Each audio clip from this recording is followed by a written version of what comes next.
Here's a tutorial on how I made this Hypermotion tail. I made the video in 2 parts. This is just them mashed together, so you'll see a title page later on. Yeah. It might not be perfectly smooth, but I'm not going to re-edit the whole thing for this video. Hope you enjoy and learn something from it. I'm going to try to make a Hypermotion tail. I'll put the user who made the tutorial on the screen and in the caption. They used the ring from a notebook, so I'm going to try that, and we'll see how it goes, see how it turns out. Okay, so I got the spring out, and then I stabbed it through a piece of 5mm EVA foam and glued it on.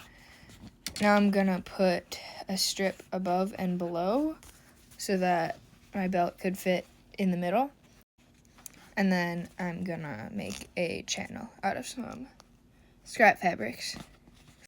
Okay, so I did the top and bottom, and then I glued some fabric into just like a tube that will fit the belt. I'm gonna glue it in here. I think this channel is a little bit bigger than it needs to be.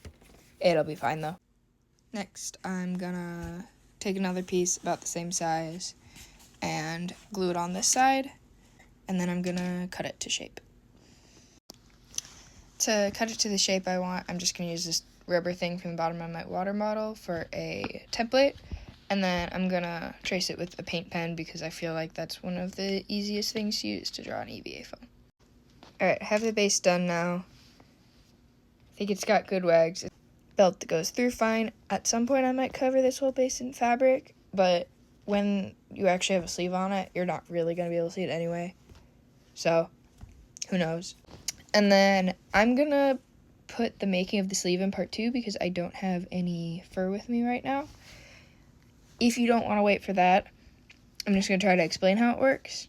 So what I'm going to do is I'm going to measure the circumference here, and whatever this measurement, so half of it is, that I'll put that as the height on a piece of paper, and then I will curve the tail upwards for the pattern so that it won't just flop around like this, and that'll give it that shape. And go further down. Don't just trace this unless you want a really skinny tail. You can if you want. Yeah, but just I'll hold this up over the paper to help make the pattern. And then if you want to hand sew, I'd use a blanket stitch. And if you machine sew, what I usually do is I'll do a first pass with just a regular straight stitch or whatever it's called. And then I'll go over that with a zigzag stitch once I know the stitch is in the right place. And so yeah, for the pattern, you just do that twice. Fur direction should be down, out towards the tip of the tail.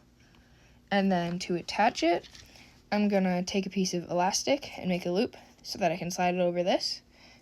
You could also use Velcro and just put a piece on either side. Follow if you want part 2, I guess.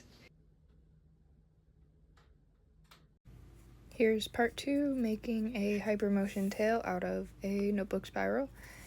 Between videos, I kind of stretched out a bit to make it longer because it will still wag perfectly fine, even though it's longer. I had a lot of people asking questions. Number 1, yes, you can use cardboard for the base. Probably won't last as long, so it'll like crease and obviously won't be water resistant, but it'll work. And then you can probably twist 2 notebook springs together if you want to make it even longer, but like I just said, you can also stretch it out to be a bit longer than the notebook itself. But yeah, what you're going to need in this part is sewing material, and then obviously faux fur. I got this from Big Z. You'll need elastic to help keep it on, or like Velcro or something, and then armature wire. Here. This, just anything like this, sculpting an armature wire, just some bendable wire. And then paper and a marker to make your pattern, which is what we'll start with. Alright, to make the pattern, just any paper is fine. I have this magazine paper because it's big enough to fit the entire length of the tail I have. You can also just tape 2 random pieces of paper together. Okay, so then to start, you'll want to measure about half of the circumference here. So one thing you can do is just like hold it up like this and roll it down until it hits the other side, and then mark where that is. Alright, so I did that here. I left some space up here so that the tail could end up going upwards. And then this will be the first piece you have. Next, put it out straight this direction, the thickness of your base. That will just be the part that goes along here. So then next, hold the spring about how you'd want it to lay. It's hard to do with one hand, but something like this. And then do essentially the same thing where you do have the circumference up where you want the spring to end. That way it will fit down the entire length of the sleeve. Alright, so I just marked that. Might be hard to see. This is where I wanted the spring to end, so then what you'll do is you'll just draw essentially the shape you want the tail to be. Once you hit the point where your spring will end, you can bring it up into a point beyond that as well. Yeah, just cut this out next, because this will be your pattern you use. I'm about done making this video, and I forgot to mention, when you make your pattern, it's gonna be like a tube, so even if it's like this vertical, pretty big, when you turn it into a tube, it'll be shorter, so just keep that in mind when you sketch out your design. It'll be thinner than it looks when you draw it. Next, I'm gonna cut this into a couple pieces. You don't have to. This is just to improve the fur direction a bit, so I'm gonna have one piece that probably goes about here, where the fur direction will be in this direction, and then another one that goes more upwards for the second half, maybe even a third one for the tip, but just to help the fur direction go along the tail. That will also be where, if you want to put any markings on your tail, just do them now to separate into separate pieces. I'm not going to do any markings on my tail, I'm just going to do a solid color one. And then another thing, put a little dash where you cut it. That'll help you fit the pattern pieces together when you start sewing them together. And then do a similar thing all along the sides of these. They don't have to match up with anything in particular because they'll be matching with the mirrored version of the same thing. Just every couple of inches put a little notch, and this will help you line up the fur when you sew it together. Then, as you can see, I used a paint marker for a couple of the spots where the paper is dark, which leads me into the next step, tracing onto the faux fur. Faux fur is plastic. That's really all it is. So not all markers and such will actually mark onto this, and especially if you're doing something with dark colors like I am, this dark brown, you will not be able to just use a regular like Crayola marker or something. So some options, paint marker like I have. You could also use chalk, but this will rub off if you keep handling it a lot. So if you're planning to do a larger project, something with a lot of markings, these might fade away. But something simple like this, it's probably the easiest bet because there's no risk of bleeding with chalk. Also, the metallic Sharpies are really good.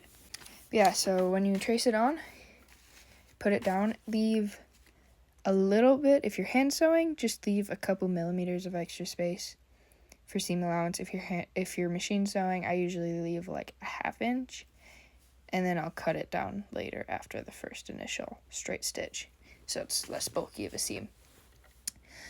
As you trace it, just mark out onto your seam allowance where all these little dashes are to help you line up the pieces.